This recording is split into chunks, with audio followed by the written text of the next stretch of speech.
The message arrived on a Tuesday morning, transmitted across 17 star systems, simultaneously through quantum relay networks that had carried peaceful communications for over 2 centuries. Admiral James Morrison stood in the command center of Luna Base, watching as the holographic display flickered to life with symbols he had never seen before. "Sir, we're receiving the same transmission on all frequencies," reported Lieutenant Davis, her fingers dancing across the control panel. "It's being broadcast to every human settlement, every ship, every outpost from here to the Kepler colonies." The alien script dissolved, replaced by perfect English text that made Morrison's blood run cold. The message was simple, direct, and terrifying in its unanimity. To the species known as humanity, by unanimous decree of the Galactic Council of Civilized Worlds, comprising 847 member species across 12,000 star systems, you are hereby declared a threat to galactic peace and stability. Your expansion ends now. Your ships will be destroyed. Your colonies will be occupied. Your homeworld will be contained. You have brought this upon yourselves. The galaxy has spoken. Morrison stared at the words, reading them twice before their full meaning sank in. 847 species, 12,000 star systems, against humanity's mere 200 colonies scattered across 50 systems. "Get me President Chun on the emergency channel," Morrison ordered, his voice steady despite the hammering of his heart. "And patch me through to every fleet commander from here to Alpha Centauri." As the communication links established, Morrison found himself thinking about the warnings they had ignored. For 30 years, human explorers had encountered other species, some friendly, others neutral, a few openly hostile. But there had been patterns, whispers of concern about humanity's rapid expansion, their aggressive terraforming techniques, their stubborn refusal to follow established galactic protocols. The first sign had come from the Kalari, a peaceful trading species that had nervously mentioned humanity's concerning growth rate. Then the Vorthic had formally requested that humans slow their colonial expansion. Even the ancient Nephilim, masters of 6-star systems, had sent diplomatic messages suggesting humans were too eager in their exploration. Humanity had dismissed these concerns. They were young, ambitious, and saw the galaxy as an endless frontier waiting to be claimed. Why should they slow down because older species had grown comfortable with their borders? President Chun's weathered face appeared on the main screen, transmitted from Earth's capital complex. Behind her, Morrison could see the organized chaos of an emergency session advisors rushing between desks, generals studying star charts, politicians arguing in heated whispers. "Admiral, I assume you've seen the message," Chun said without preamble. "Yes, ma'am." "Do we have any intelligence on this galactic council?" Chun's expression darkened. "We do now. Our deep space monitoring stations picked up massive fleet movements in 17 sectors. Ships we've never seen before, using technology that makes our best vessels look like wooden boats." "They're not bluffing, James." The implications hit Morrison like a physical blow. Humanity had always prided itself on its military might. Their ships were fast, their weapons efficient, their soldiers brave. They had won every engagement against hostile aliens they had encountered. But those had been individual species, isolated conflicts. This was different. "What are our orders, Mom?" Chun was quiet for a long moment, and Morrison could see her weighing impossible options. Surrender would mean the end of human expansion, possibly the end of human independence. Fighting would mean facing odds that no reasonable person could consider survivable. "We fight," she said finally. "Not because we can win, but because we're human. We don't kneel." Across the communication network, Morrison heard similar conversations playing out with fleet commanders throughout human space. Admiral Brooks at the Centauri Defense Station was already mobilizing her ships. General Parker on the frontier world of New Texas was evacuating civilians and preparing defensive positions.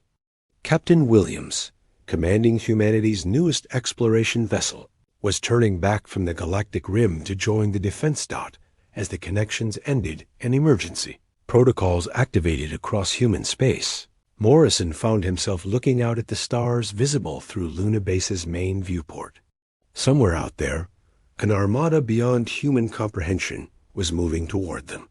Ships from 847 different worlds, united in their determination to stop humanity's expansion permanently. But as he watched his own officers spring into action, young Lieutenant Davis coordinating with deep space listening posts, Commander Thompson preparing defensive calculations, dozens of others working with the focused intensity that had carried humanity to the stars. Morrison felt something unexpected. Not fear, though that was certainly present. Not despair, though the odds were overwhelming. Pride. The galaxy had declared war on humanity, not because humans were weak, but because they were strong. Because in just 2 centuries, a single species from a small blue world had become threatening enough that 847 others had united against them. The stars themselves were about to learn what that meant. The first engagement happened at Proxima Station, humanity's outermost military outpost. Captain Alex Turner commanded 3 destroyers and a handful of patrol ships, barely enough firepower to secure a trade route, let alone face an alien armada. The enemy fleet dropped out of hyperspace like a metallic storm. Turner counted over 300 vessels of designs he had never seen. Sleek Kalari cruisers with their distinctive curved hulls, massive Vorthic dreadnoughts bristling with weapon arrays, and dozens of ship types that human databases couldn't identify. At the center of the formation, a vessel the size of a small moon dominated the tactical display. "Sir, they're hailing us," reported Communications Officer Lisa Park, her voice tight with tension. "Put them through." The main screen flickered, revealing a chamber filled with representatives from different species.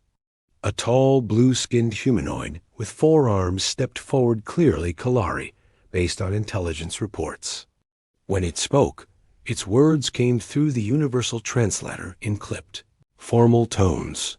"Human vessel, you are ordered to surrender immediately. Your ships will be boarded. Your crews processed according to Galactic Council Resolution 2847. Comply now, and your deaths will be swift." Turner exchanged glances with his bridge crew. Around him, 23 officers and enlisted personnel, farmers' kids from Kansas, engineers from Detroit, a navigator who had grown up on Mars. Average people who had signed up to explore the stars, now facing annihilation. "I have a counterproposal," Turner said calmly. "You turn those ships around and head home. Earth might even consider sending a diplomatic envoy to discuss whatever concerns you have." The alien delegation seemed genuinely surprised. Several of them conferred in languages the translator couldn't parse. Finally, the Kalari spokesman responded. "You face a fleet of 347 vessels. Your small force possesses 3 combat ships. You cannot be serious." Turner smiled. "You've been watching us for 30 years. Haven't you learned anything?" What happened next became legend throughout human space. Turner's 3 destroyers, the Defiant, the Resolute, and the Indomitable, didn't retreat. They didn't surrender. Instead, they accelerated directly toward the center of the alien formation. The alien fleet, configured for a standard overwhelming display of force, found itself suddenly dealing with 3 human ships moving at attack speed through their ranks. Human destroyers were smaller and faster than most alien vessels, designed for hit-and-run tactics against pirates and raiders. Against a formation meant to intimidate rather than fight, they were devastatingly effective. The Defiant targeted the alien fleet's communication array, a massive Vorthic command ship. Its torpedo spread wasn't meant to destroy the vessel. Turner knew that was impossible. Instead, the explosions crippled the ship's signal broadcasting systems, temporarily disrupting coordination between the diverse alien forces. The Resolute used its superior, maneuverability to dance between two massive battlecruisers, forcing them to hold their fire or risk hitting each other. Meanwhile, it launched every missile in its arsenal at what appeared to be a fuel depot ship, creating a brilliant fireball that temporarily blinded sensors across half the enemy formation. The Indomitable executed the most audacious maneuver of all. Captain Mary Phillips, Turner's former Academy roommate, flew her destroyer directly underneath the massive flagship.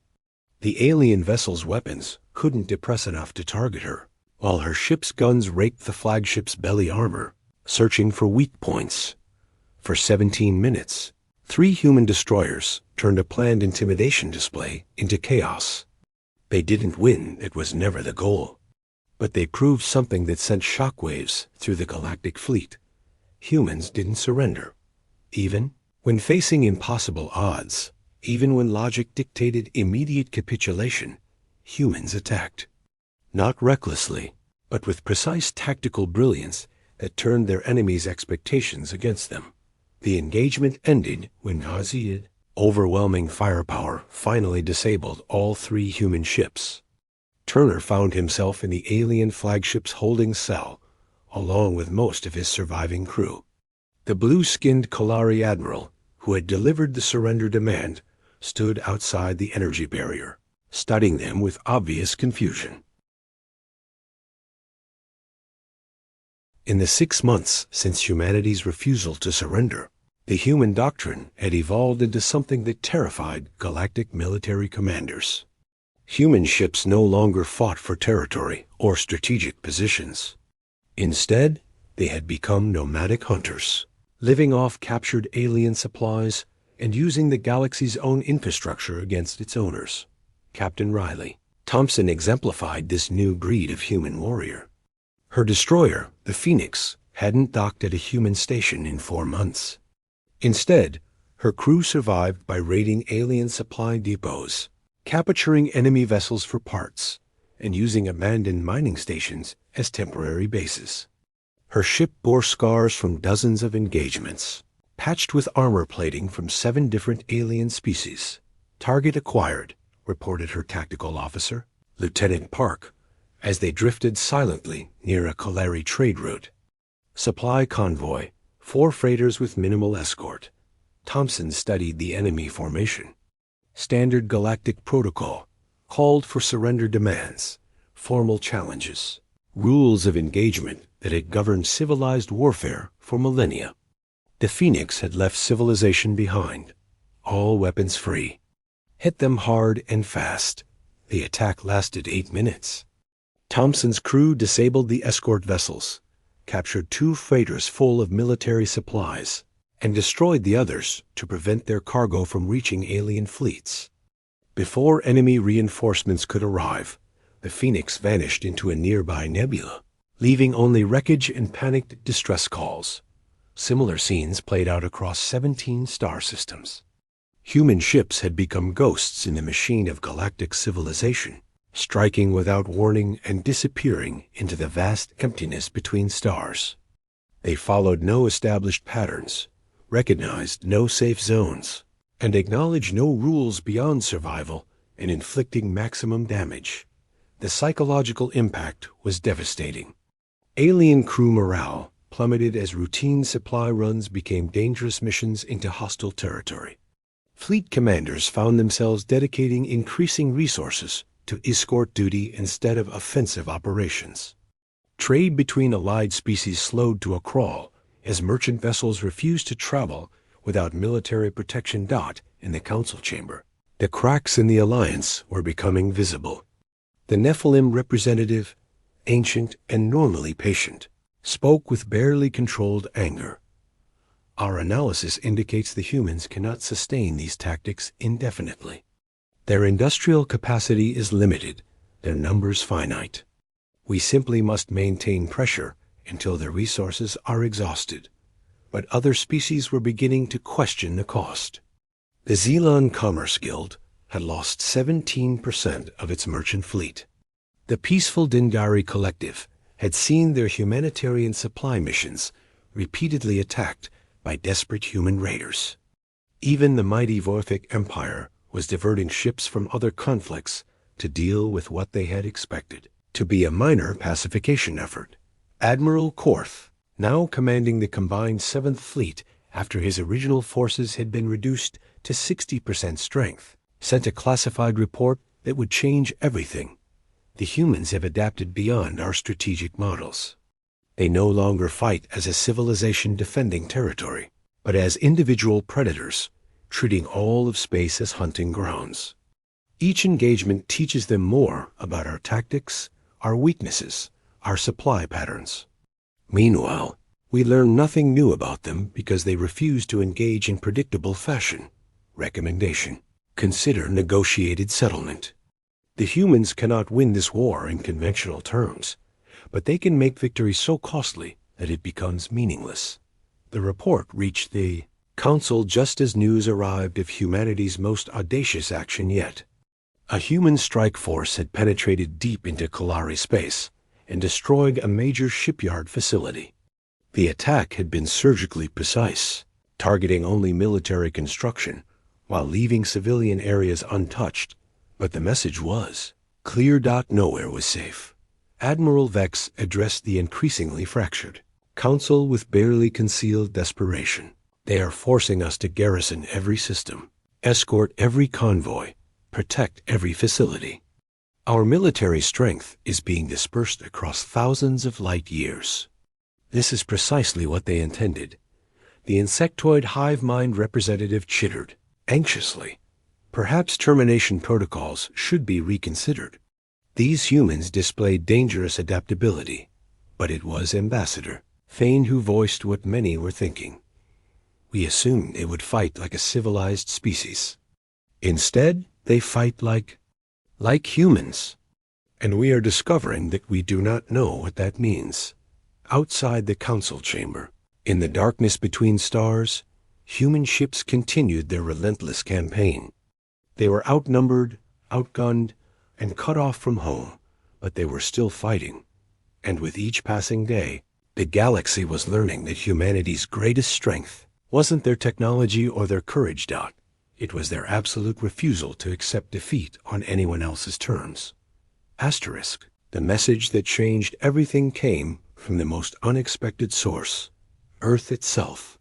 After 8 months of guerrilla warfare that had bled the Galactic Alliance across 1,000 star systems, humanity's homeworld had remained ominously quiet, surrounded by a blockade fleet, but never directly attacked. The transmission reached every alien commander simultaneously, broadcast on emergency frequencies with power levels that shouldn't have been possible from a blockaded world. When the signal resolved, President Shan appeared on screens across the galaxy, her expression calm, but her words carrying the weight of extinction itself.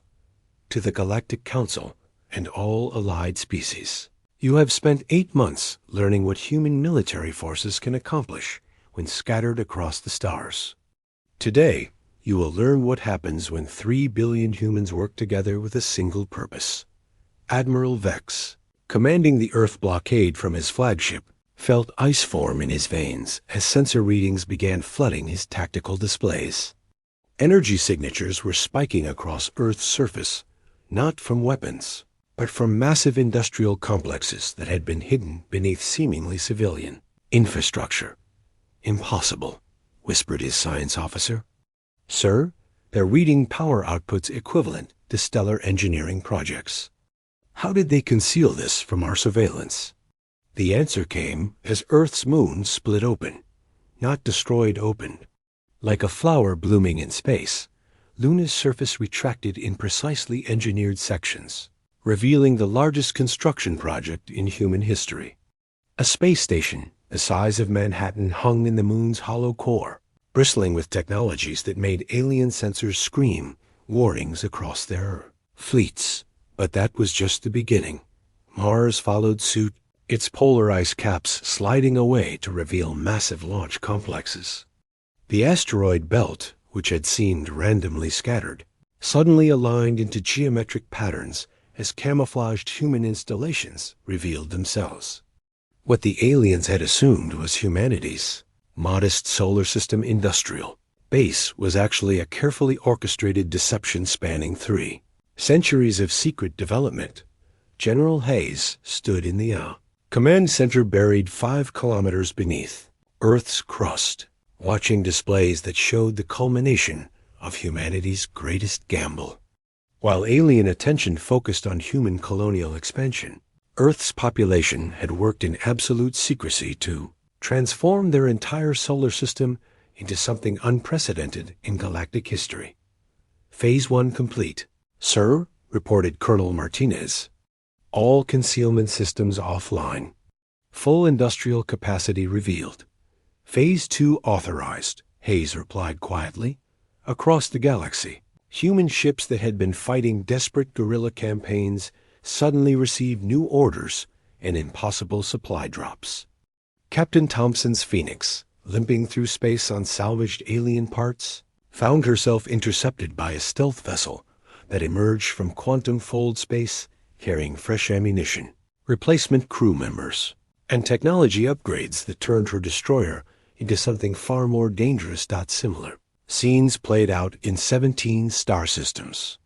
Human raiders found themselves reinforced by ships they didn't recognize, carrying weapons that shouldn't exist. The scattered, desperate resistance transformed overnight into a coordinated military force equipped with technologies that made their previous hit-and-run tactics look like training exercises. Admiral Korth, now commanding what remained of the Vorthic's 7th Fleet, watched his sensors detect human vessels emerging from quantum fold drives technology the aliens had assumed humans didn't possess. How? He transmitted to Galactic Command. Our intelligence indicated their industrial capacity was insufficient for sustained warfare. Response came not from Galactic Command, but from President Chun, broadcast simultaneously to every alien ship in human space. Admiral Korth, your intelligence was accurate.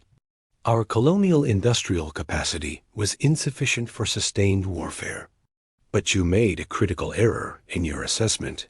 What error? You assumed Earth was just another human colony. The revelation hit the galactic military structure like a shockwave. Earth wasn't humanity's capital. It was their forge. While aliens had focused on human expansion into space, 3 billion humans had spent centuries converting their homeworld into the most concentrated industrial complex in known galactic history. Every human colony had been designed not for independence, but to feed raw materials back to Earth's hidden manufacturing capability. Asterisk. The lunar construction facility alone was outputting warships at a rate that exceeded the combined shipyards of 6 major galactic powers.